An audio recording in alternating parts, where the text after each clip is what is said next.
feel like a who today. My hair's on top of my head. Just where it ended up today. I like it. Maybe that's why, since this was too tight, maybe that's why in the middle it was sounding weird. Because when I would bow in the middle, it would like Does it change get pitch. bouncy? Yeah. Like. Yeah. But yeah, it like feels bouncy and weird. Okay, this may help. Let's see your bow hold before we start. Very nice, very nice. How's your thumb feel? It looks like this now, but it always ends up like this when I'm playing. Real tight. So think about you actually don't need your thumb. Okay. Really to play. It's kind of more there for balance. I mean, you need it somewhat, but you don't need to like squeeze because your bow, like you could just set it here and it's not going to go anywhere because of gravity and the friction that it creates with your strings. Okay. So if you were to just like hold it like this, or if you could slide your pinky behind your frog for a second, like this, and to hold it.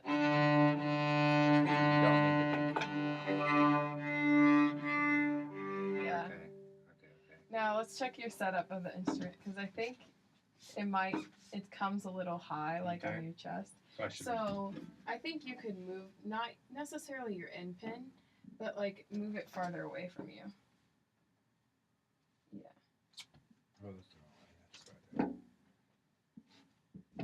Yeah. How about that? I'm gonna see something. Wait. So I don't want it to.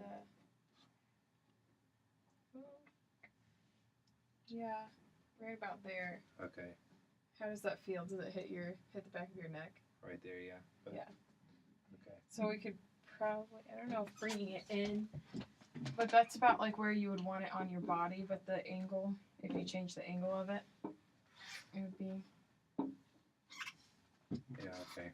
Does that feel weird? No, it feels fine. Okay. There you go. So, yeah, that's a good thing to like think about though. If you have like a string student who like their hands hurt because they're like squeezing their bow, like you can say like stick your pinky behind your frog and feel how you can bow without your thumb. You can still get like your good tone. And then another thing, like I at the beginning of this school year had to like work a lot on adjusting my bow hold because my thumb was going in weird places. Okay. And because like your bow hold changes like all the time, but I had made weird adjustments and I had to like fix them. Okay. And so my professor had me start like really weird, start playing like up here, and then slowly pull the bow across the string. And there's a point where like I'm just letting the weight of my bow and my arm pull bow down. Yeah. Right. And so there's a point where you stop and it plays a good sounding tone without you doing anything, like weight wise, to the string. So any string you want.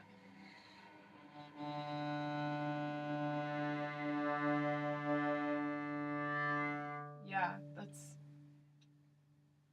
it's kind of cool. So just like you can play a decent forte.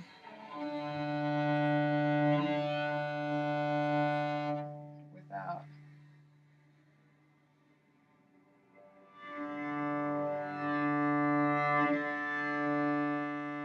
Yeah, and that's like a sweet spot. Okay. So different. It's different, a little bit different on every string, but then you can like work on that with your students and say like, and remind them like, where's your sweet spot? Okay. And then they'll eventually learn like that's a good place to play, and then they won't get in the habit of playing over the fingerboard or like too close to the bridge. Too close to the bridge. Okay. So yeah, do you want to play one of these? Sure. Okay, I'm gonna play Simple Gifts and backup page. Okay. So let's play this one. Okay. I'm gonna accompany you on the bottom line. Or Okay. Now it's really hard for Actually- me to find the cello. It's really hard for me to find G. My okay. G. It's a hard spot for me to find. So think of it this way: if you play your G string, it'll be your octave.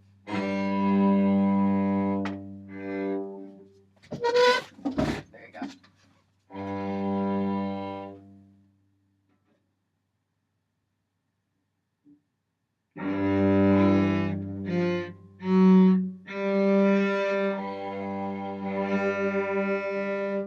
Okay, so if you keep your hand at that spot, then that should be your, yeah. Okay. And if you want to like test it before you play, you can always like use the strength of your pinky and press down, and you can kind of hear the tone. Yeah. Okay. Hear the pitch at least. Yeah. Okay. Ready? Yeah.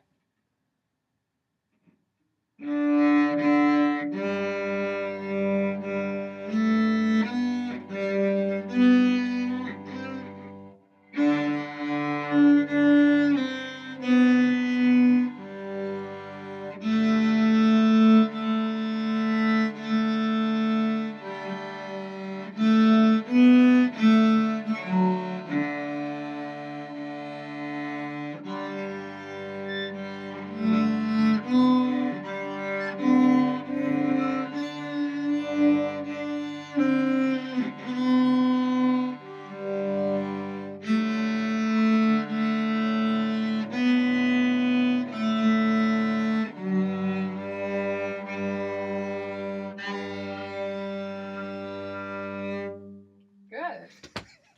Oh my gosh. You did so much better than everybody else who I've given lessons to. I didn't say that. That was good. Yeah. No. I think the only thing is when you go to your first finger on the A string, it seems like you're a little timid. And I don't know if that's...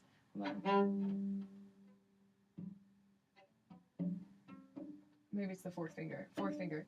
So go ahead and we're just going to play fourth finger on the A string. Okay.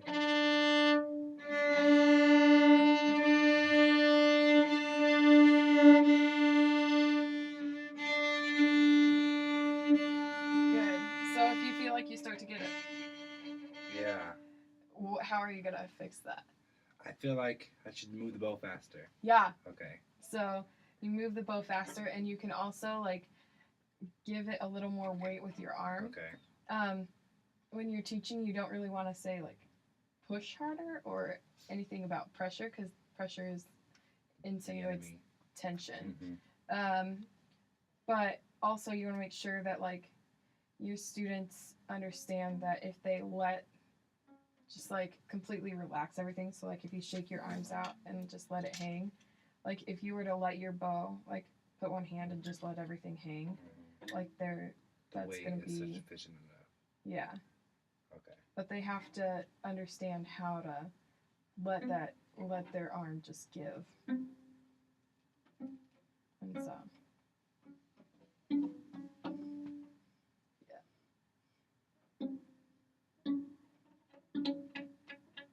that's a good way to get them to increase their strength of their pinky to hit it. Okay. So what should we do next? Let's go ahead and try the first two measures. Okay.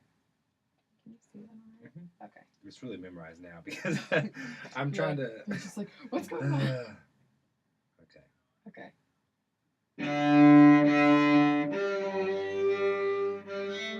Oh no. Think Sorry, about you're in tune, but think about the same thing that you had with your fourth finger on the A string with that D. Think about the same bow technique, like speed to get that good tone. Yeah. Okay.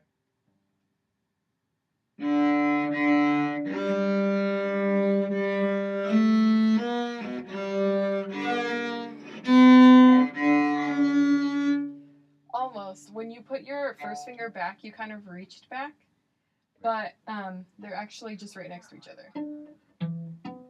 So if you were to like Oh, I if you didn't know bar it, that. it's the same straight across. So just think like Okay. you have a good setup for your first note. So all you have to do is just feel the same spot on the next string. Okay. So if I go. Good.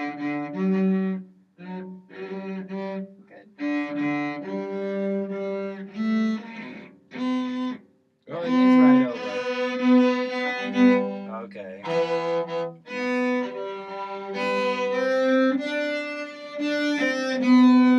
Okay. Yeah. Okay. You're doing really well with the bowings too. Oh gosh. First two measures, right? Yeah. Okay. Oh, let's start again. Okay.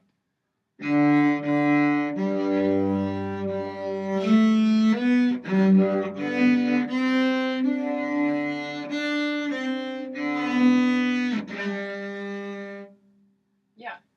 Now, when you lifted your fourth finger up, you're actually keeping your fingers in the same position, which is a good thing because a lot of times when you lift up, you like want to bring them back together, but you're keeping it there. So when you put your fourth finger down, don't stretch it even further because then you're getting closer to the G sharp instead of G. Okay. So I'm gonna have you play this, but I'm gonna play a G drone and see. You can hear it a little better. I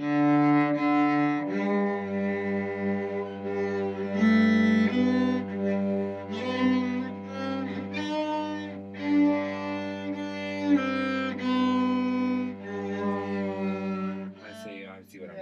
I see what I'm doing. Okay. Oh, that was high. Okay. Can you do that again? Yeah. Good.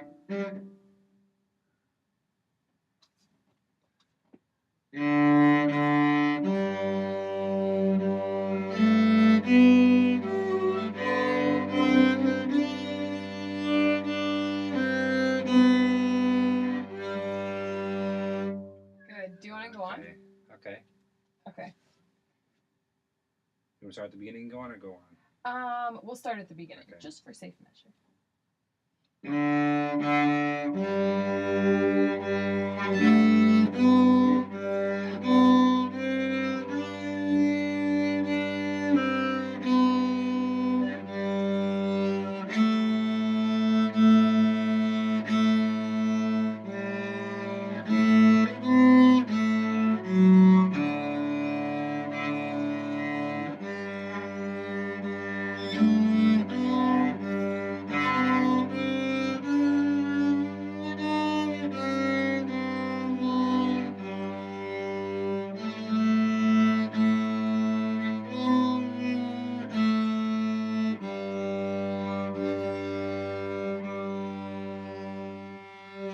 Now, that was really good, but these last two, how are you going to do them both? Yeah.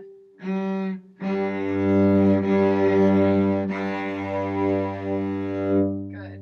Now, when you play on both strings, do you feel yourself pushing? Pushing, yeah. So, I want you to just hold your bow in both hands and see if you can get it on both strings. And, like, look straight down your strings and see if... It's hard to do. You're like... But can you get your bow to rest on two strings? Okay, I see what you mean. And so you should, if you just pull it across both of them normally.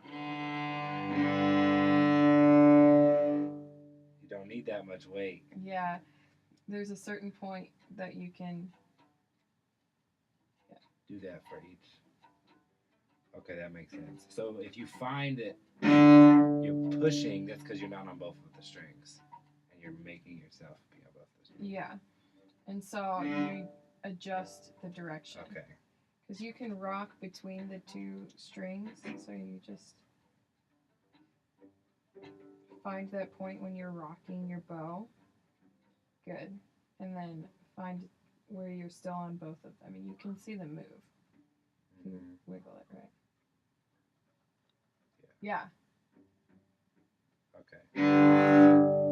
Yeah, even that just sounded a lot better.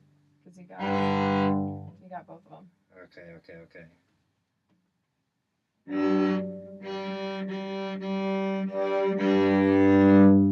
Yeah.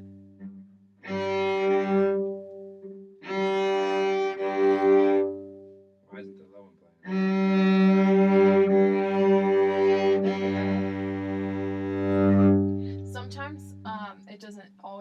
like your low ones playing when it actually is, because if you don't have the tone on the lower string, you'll actually, it almost sounds an octave higher Yeah. with the overtones that you get.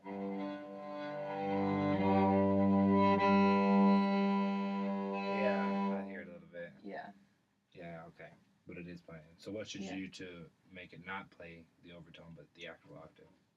You want to work on just individual strings, so just getting that tone.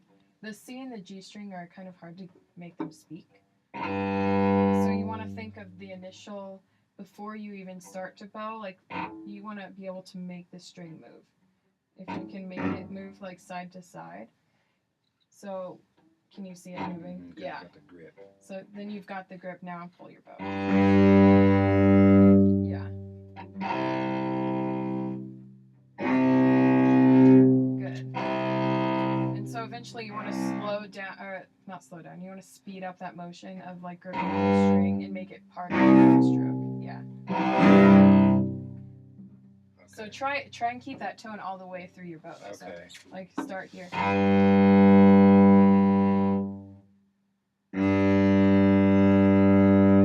Yeah. And you feel how your weight has to shift. Have to shift. Yeah. I've never felt that before. Yeah. That was bad.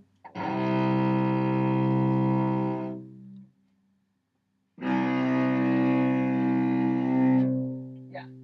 Now you're starting to ice skate a little bit What's with that your mean? bow. So you're like Yeah. sliding down. Something that you can have students do, even like say you're working with the first violins, or say you're working with like the wind section, you can have the strings practice other things silently as they're playing, just so you always have them active doing something. So you can hold the tip of your bow on a certain string. So I'm going to hold it on the D string Okay. with my left hand, and I'm going to take, so I think my bow is straight right there, and so I'm going to take my left hand, or my right hand, sorry, and follow the stick of my bow, and this helps build muscle memory on the direction, like the path that your bow will take, and because it's a movement from your shoulder and your elbow to your wrist to your fingers. Okay. And so you have to build that muscle memory. And so you can do it that way. And you should do it on every string, because every string has a different path. So like if you do it on the C string, your shoulder opens a little, it's like a more naturally wide. But then on your A string, it's still a wide opening, but it's not as it's not as organic movement. Yeah. And so you just, that's a good thing to have them do silent practice. Or you could have them hold the stick of their bow and actually move it. Okay. Just make sure that their bows are tight enough so they're not rubbing the hair. So just like create a circle with your finger, and Okay. yeah. And you want to make sure that they're holding, they're not moving their left hand, but only their right.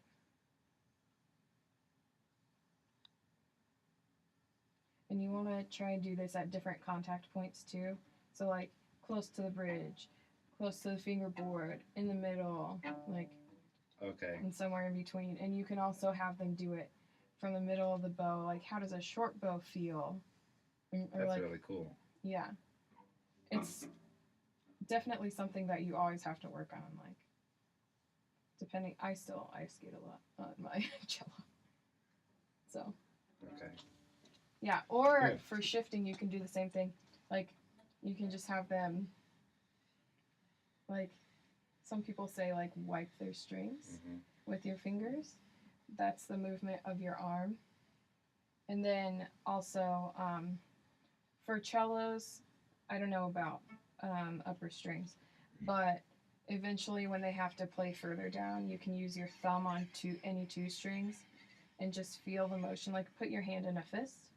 Now put your thumb on the strings and you're cleaning your strings with your thumb. And it makes a little bit of noise, but it's not enough to disturb like part of your rehearsal.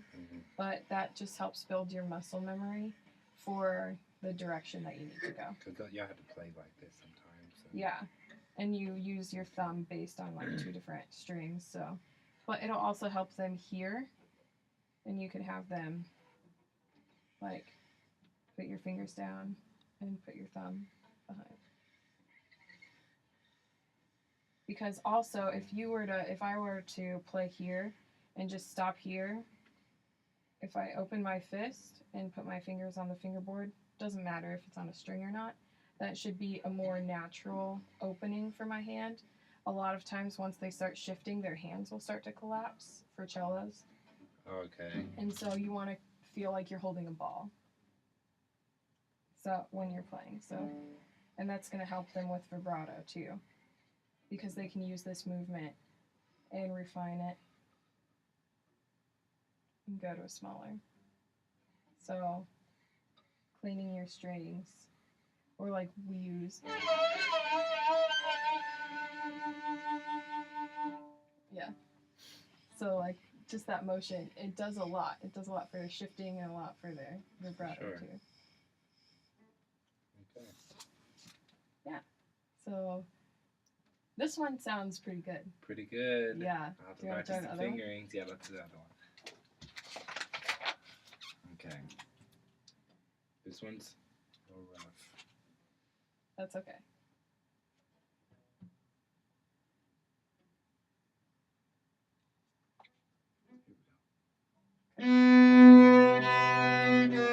No way. Play your lowest string. Play your C string.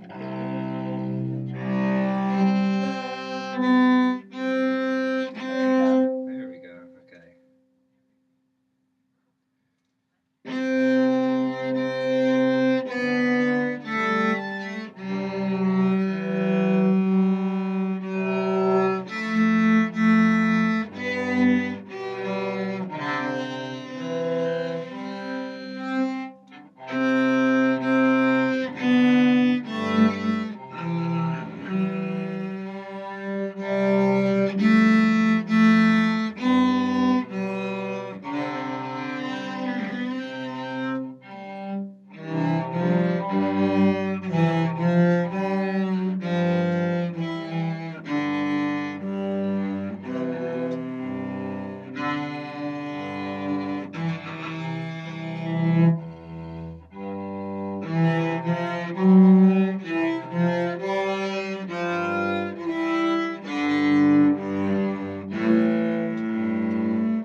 Good. You got a little off with your finger. You kind of did a little sliding. Does it confuse you that it's like 1, 3, 4 instead of 1, 2? A little bit. Okay. Little bit. It does confuse me because of the whole steps, right? That's why. So this is a whole step, and that's a half step. Yeah. Right between that. I think you going. have the notes, but I think it's the stroke, the bow stroke, that's getting you. Because when you want to do staccato. Yeah, never even tried it. Yeah. So try it just like on an open string, just doing like. So let's start with our legato stroke. Just. You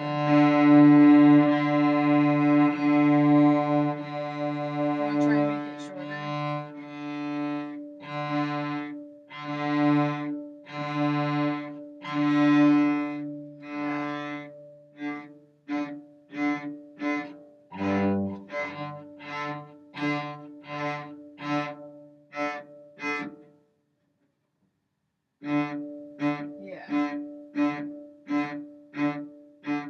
Yeah. So, if you want to like practice that, do you guys have to play like a D major scale or something? Yeah, we do. So maybe a good way to just practice that stroke would be to play it with a scale, with the D major scale. Okay. So like.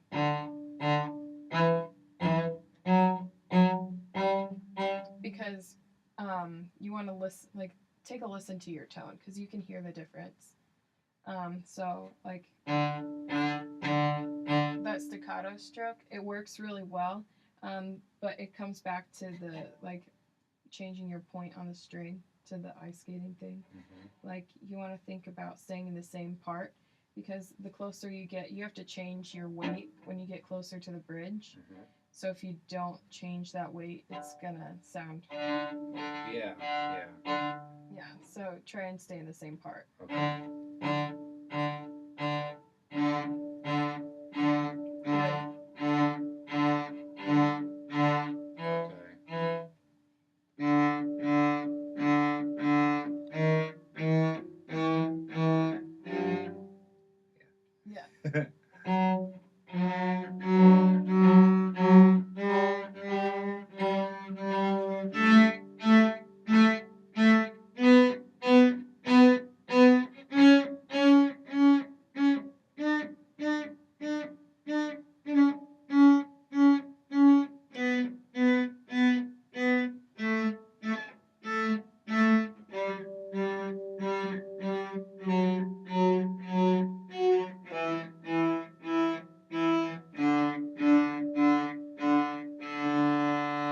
So, yeah. My hand changed. Keep going. I'm sorry. Keep Oh, going you're now. good.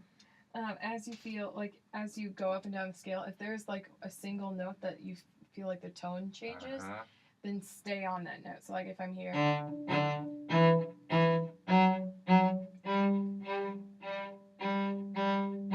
like until Fix it. you're satisfied with the tone, don't tone. move on to a Okay. different note. So why is it that if like we're on the same string and I'm doing the same stroke, but the F sharp to the G sounded different? The tone of the pitch. It's well, every time you add your finger, you're shortening your string length, Uh-huh. and so you have to adjust to that. But it's such a fine adjustment that like you don't really think about it. Uh-huh. And also sometimes it's in the when you put your fingers down, because you can get. Sometimes it's in your left hand instead of your right. Sometimes it's in like how far you're pushing the string to the fingerboard. Okay.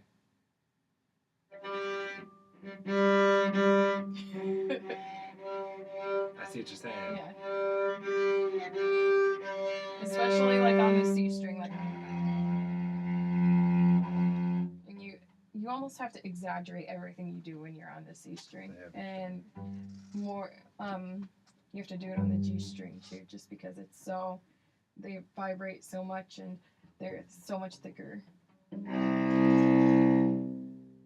Yeah. Okay. Yeah, so if you really want to work on tone, it sounds weird, but if you start at the C string, it's a lot harder to start there. But once you get a good tone on the C string, it's easier to transfer it to the other two. Strings. So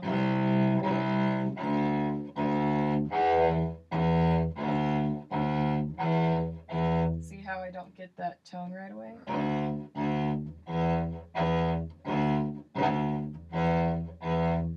So you want to work on like the articulation in your left hand. Okay. And There is that's- articulation there, Yeah. Okay. Yeah. Let me check our time, see how we're doing. I hope that helps. That was a lot of information. Oh, there's 28 minutes. We got plenty. I'll Sweet. need 20, so I'm going to stop it